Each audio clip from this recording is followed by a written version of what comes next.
Shanks o Ruivo, ou para os mais íntimos, Firgaland Shanks, não apenas é um dos personagens mais populares de One Piece, mesmo com suas poucas aparições, mas com certeza é um dos personagens mais populares que tem nas obras de mangá. Algo muito intrigante é que, mesmo tendo pouquíssimas aparições, como eu falei, o Shanks consegue ser, por exemplo, o personagem favorito de muita gente. O que será que esse personagem tem de tão interessante, de tão enigmático assim, para ser tão popular, tão querido pela fandom? Acho que o primeiro ponto que a gente tem que abordar é que o Shanks praticamente é o espelho do que o Luffy quer se tornar. Conhece o Shanks no primeiro capítulo de One Piece, a gente vê que ele tem uma relação muito amistosa com o Luffy. Uma das coisas que o Shanks mais gosta de fazer é tirar o pequeno do sério. Em meio a todas as provocações, o Luffy quer mostrar pro Shanks que ele pode ser como ele. Nesse momento que, por exemplo, o Luffy decide criar uma cicatriz nele mesmo para mostrar o quão forte ele é. De forma simbólica, é no mesmo olho ao qual o Shanks também tem uma cicatriz, que mostra bastante da forma que o Shanks consegue cativar as pessoas ao seu redor. Por exemplo, toda a sua tripulação praticamente foi cativada por ele, decidiram deixar tudo que faziam para poder navegar com ele como seu capitão. Até mesmo Ben Beckman, que é mais velho que o Shanks, decidiu seguir ele, dando muito do carisma que o personagem carrega consigo. Não seria diferente com as crianças, desde que praticamente o Shanks foi aquele culpado por colocar essa ideia de ser um pirata na cabeça do Luffy, algo dito pelo Garp. Shanks apresenta pro Luffy o que é o núcleo da pirataria em si, pelo menos como ele age sendo um. Molda bastante do que a gente vê no Luffy nos dias atuais. Diferente do que muita gente acha, o Luffy não quer superar o Roger, ele não quer se tornar o Roger, mas sim quer se tornar alguém como o Shanks, um homem livre. O Luffy super fofo até nos dias atuais fica extremamente irritado quando alguém fala mal do Shanks ou duvida da sua índole. Quero aproveitar essa brecha aqui pra gente ver como o Shanks lida com crianças. Não é do mesmo jeito que ele tratou o Kid. Mas vamos continuar. Assim como o Shanks foi encontrado em um balde de tesouros pelo Roger, que serviu como um exemplo do seu pai, Shanks, entre aspas, também teve o infortúnio de saquear um navio, de saquear tesouros e encontrar um bebê, nesse caso Senauta. É bem fofo imaginar que um pirata que sai por aí saqueando, que é conhecido como ser temível pelo mar, tem desespero quando tem que lidar com uma criança. E longe desse jeito brincalhão apenas, a gente vê uma faceta muito interessante do Shanks, que é a responsabilidade que ele toma pra si. Decide criar aquela criança como a sua filha. Cria uma disciplina pra ele e pro seu bando para serem a representação de pai para ela, aprendendo a acalentar o choro, aprendendo a dar comida ao bebê e fazendo de tudo para aquela criança nascer forte e saudável. Como sabemos, infelizmente, devido a vários acontecimentos, Alta já não está mais presente na vida do Shanks. Pode ser meio contraditório, já que o Shanks cresceu em um navio pirata, mas ele não gosta mais de levar crianças consigo. Exatamente por esse motivo que ele dispensa tanto o Luffy quanto o Colon. Ele sabe como o mar é perigoso e ele se arrepende de não ter conseguido salvar a sua filha. Então essa é uma cruz que o personagem carrega consigo e soma na sua personalidade. Seguindo esse princípio de relação, a gente tem a relação do Chapéu de Palha, não da tripulação, mas sim do objeto. Tem que a gente vê com Roger, que é passado para Shanks e é passado para Luffy, mostrando que eles estão ligados por essa vontade herdada de certa forma. Como eu disse anteriormente, Roger serviu de exemplo como pai para o Shanks, de por exemplo, até mesmo personagens como o Bug, que eram mais ou menos o irmão para o Shanks, que não poderia competir com os talentos e as excelências que o Shanks demonstrava, o que fazia parecer ser o favorito do seu capitão. Passagem de manto entre o Roger e o Shanks não é apenas, por exemplo, no seu estilo de luta com a espada, que também formou seu caráter como pessoa. Por exemplo, no primeiro capítulo de One Piece, a gente vê uma das facetas do Shanks. Ele é um cara calmo e brincalhão. O inimigo chega, por mais que muito mais fraco e tente humilhar, o Shanks não vai fazer nada. Afinal de contas, como a gente vai ver um pouquinho lá na frente, ele não é tão a favor de conflitos assim. Porém, as coisas tomam outra face quando esse mesmo inimigo tenta zombar de quem é amado pelo Shanks, algo que para ele é imperdoável, assim como seu pai, o Roger, simplesmente é um demônio quando alguém atacava os seus companheiros, algo que, por exemplo, o Luffy não consegue entender de primeira. O Luffy não consegue entender como o Shanks acha graça daquela situação. A situação muda quando, por exemplo, o próprio Luffy entra em perigo contra esse inimigo, o que só acontece justamente pelas atitudes imprudentes do Luffy fora de momento. Em aquele ponto, o Shanks vê o Luffy como alguém querido para ele. E aqui eu realmente acho que é um dos melhores momentos do Shanks até o dia de hoje, porque mostra não apenas como ele age, mas introduz a gente para o que é ser um pirata. Como eu falei, o Shanks não curte conflitos, porém,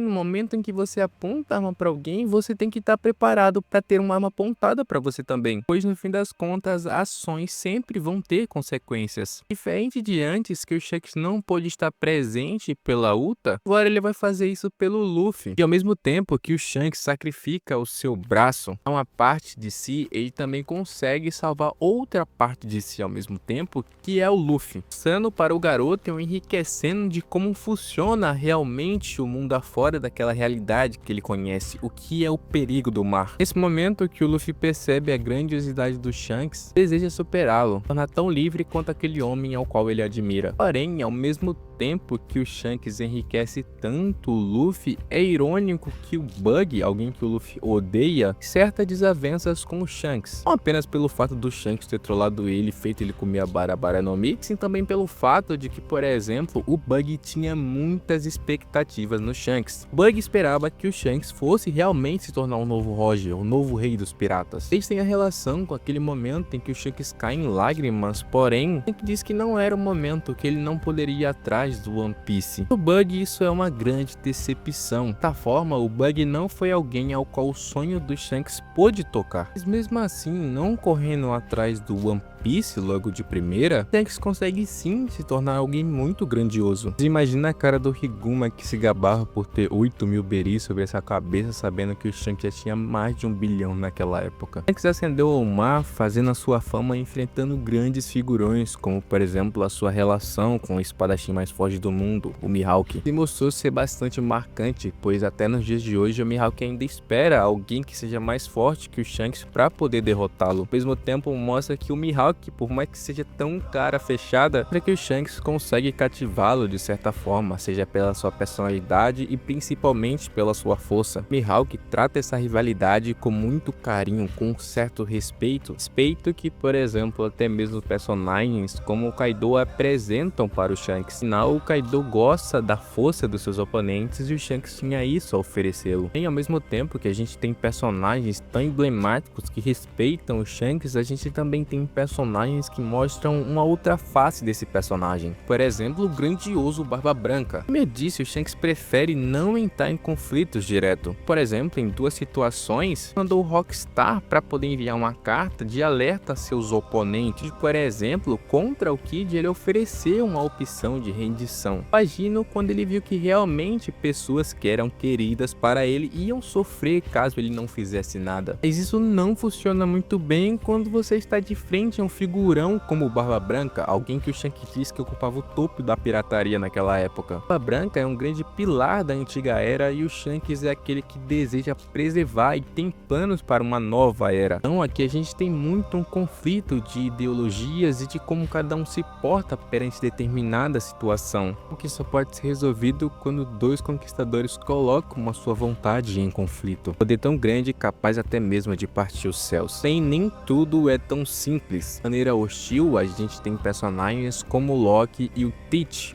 que realmente entra em enriquecimento do personagem em algumas formas simbólicas. Eu poderia dizer que o Shanks pode ser definido como um falso sol. Deixa eu explicar um pouco melhor. Shanks é aquele que quer ditar uma nova era e ele diz, por exemplo, como isso é importante quando ele enfrenta ali o Aramaki. Mas também o Shanks me lembra um pouco o do Flamingo quando ele deseja estar no controle do que vai acontecer. É um intermediador, mas ele age quando ele acha necessário. Quanto a gente tem, por exemplo, o Luffy, que conseguiu adquirir a Hito no Mi modelo Nika muito por culpa do descuido do Shanks, tornando assim Nika o deus do sol. A gente tem esse sol que adora o Shanks ao mesmo tempo que a gente tem Loki, alguém que se intitula como o deus do sol, porém que quer destruir o mundo e odeia o Shanks com todo o seu coração. É estranho pensar que 2 personagens, Luffy e Loki, semelham muito na sua persona mítica, conseguem ter sentimentos tão ambíguos referentes a uma mesma pessoa. Quanto, por exemplo, o Shanks é esse sol que de certa forma tenta pavimentar e iluminar o caminho qual ele deseja que a Era tome, tem o Barba Negra que é muito similar, porém de uma forma antítese a essa. Barba Negra não é aquele que ilumina, é aquele que consome e devora tudo com a sua escuridão. É o buraco negro que vai ser responsável por engolir esse sol. Está esperando um momento perfeito para isso acontecer. Quais desses planos vai prevalecer? quem vai ser o responsável por realmente criar uma era pós Barba Branca? Tudo isso vai depender de quem vai adquirir o One Piece, o que também é do desejo do Shanks. Realmente chegou o momento ao qual ele disse pro Bug que não poderia fazer naquela época. Ele vai atrás do grande tesouro do seu capitão. Porém, eu não poderia encerrar falando do Shanks se eu não falasse sobre a sua família. Não estou falando sobre os Piratas Rogers, mas sim sobre a sua família de sangue, Gerlen Garlin e Firgalen Shamrock, dragão celestial que, mesmo alcançando o topo novamente, ao que o Doflamingo não foi permitido, prefere viver por escolha própria ao mundo ao qual tomou gosto. Distingue muito daquelas pessoas como seu pai e seu irmão. Consegue entender o porquê disso? A verdade é que talvez para alcançar os seus sonhos você não apenas pode se acomodar naquilo que era preparado para você, sim que você deve buscar o seu próprio caminho da forma a qual você aprendeu a viver. X não se define como um dragão celestial, por mais que ele seja um grande nobre, ele ainda prefere continuar atuando como um bêbado pirata qualquer, sendo calmo quando necessário e também trazendo a punição para aqueles que o afrontam de maneira verdadeira. Depois de eu falar tudo isso, talvez você esteja me questionando do porquê desse título dessa thumbnail. Mas isso é por um motivo muito peculiar. Eu falei aqui com vocês, por mais que com poucas aparições, o Shanks sim consegue ser um personagem rico com boas relações com aquele mundo e com vários mistérios sobre si. Claramente não vou pagar aqui de pensa num bicho ansioso e falar que o personagem tá destruído, que ele não tem mais salvação alguma em sua escrita. Não é isso, mas que eu acho que Oda não consegue administrar tão bem o Shanks como antigamente. Vou dar aqui alguns exemplos. Shanks é um personagem misterioso e que tem um papel grandioso para o futuro da obra. Mas ao mesmo tempo, ele não está no time de se mostrar verdadeiramente nos seus planos e nas suas ações. Faz com que o Oda, ao mesmo tempo que ele tente deixar uma notinha de, por exemplo, olha, não esqueçam do Shanks, ele vai ser importante. Ele também fica criando altas expectativas para o personagem. Com isso, faz com que o Oda crie certas situações que, ao meu ver, não somam ao personagem nem ao menos à obra de certa forma. Mas pensa comigo, o Shanks realmente queria o One Piece. Ele sequer tinha um Poneglyph e adquiriu os seus à base da sorte. Como assim a base da sorte? Pensa comigo. No final de um ano, Law, Kid e Luffy tinham 3 cópias de Poneglyph cada um. Tite, como um bom estrategista que é, ficou esperando em uma das ilhas, qual o Law passou e o Tite adquiriu os Poneglyphs faltantes. Porém, a situação do Shanks não é assim e chega até ser forçada de certa forma. Ao sair de Wano, o Shanks simplesmente diz que vai cobrar o Bartolomeu por ter tomado um território dele a nome do Luffy. Diz que por alguma situação do destino, ele magicamente foi parar em Elbaf devido a parar para tomar uma com seus velhos amigos, o Dory e o Brog. Coincidência, o Kid estava indo para Elbaf contra ali a frota do Shanks e temos todo aquele conflito. É aí que o Shanks adquire os seus Poneglyphs. Você entende que ele não tinha propósito algum para estar em Elbaf, a não ser toda essa causalidade de conseguir os Poneglyphs. Isso porque o Oda tinha que introduzir ele na corrida para One Piece, porém não tinha preparo algum para isso. Assim como também, por algum motivo, ele foi em um ano com a desculpa que ele esperava o Barba Negra ir lá. A gente já tem esse conflito por muito tempo quando, por exemplo, ele vai no barco do Barba Branca para poder pedir para o Barba Branca impedir o Ace de ir contra o Tite. Sabe que tem uma rivalidade sobre ele. Shiro Oda sabe muito bem disso quando ele faz questão de hypar personagens, como por exemplo dizer que a gente vai ter a luta daquele cara contra aquele outro cara. Você entende que, por exemplo, o Garp foi até Hashinosu buscar o Kobe, literalmente na base do Barba Negra? Enquanto isso, o Shanks, que está na casa do Barba Negra e diz que precisa impedi-lo logo, prefere sair fazendo sidekicks por aí, por exemplo, resolver o seu verdadeiro objetivo que poderia ser solucionado com sua visita a Hashinosu. Pode dizer que, por exemplo,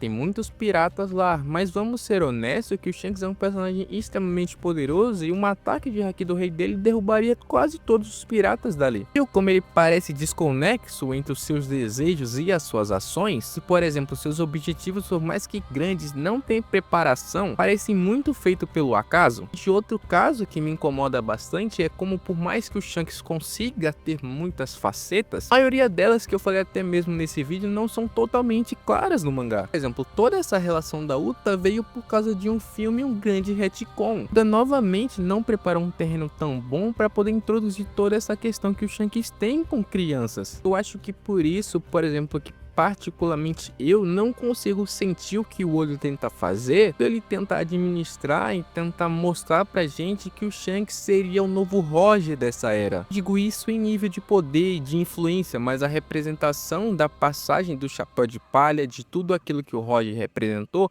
é aquilo que o Shanks deveria representar para as outras pessoas. Mas que isso é feito de uma forma tão sublime, tão fraca, que não passa essa sensação tão bem. E, por exemplo, até mesmo o personagem do Shamrock, que foi introduzido atualmente, consegue trazer consigo um peso para você descobrir sobre mais coisas da família do Shanks. O próprio Shanks consegue administrar isso em si. No fim das contas, apenas não resta esperar para ver o que Oda realmente prepara para esse personagem. Querendo ou não, o Shanks diz que apenas aceitaria o chapéu quando o Luffy se tornasse um grande pirata. Se tornou um imperador, assim como ele. Então esse encontro tá muito mais do que perto. Eu espero que vocês tenham gostado do vídeo. Eu tentei trazer aqui duas facetas do personagem, de como o Oda constrói ele, e também uma certa forma de como o Oda não consegue administrar esse personagem até o momento. Me diz aí se você gostou, não gostou do vídeo, do que eu posso melhorar, e também deixa aí seu comentário, deixando a sua opinião. Poder fortalece no like também. Assine outros vídeos do canal, da Robin principalmente, que tá muito legal. É isso aí e até o próximo vídeo.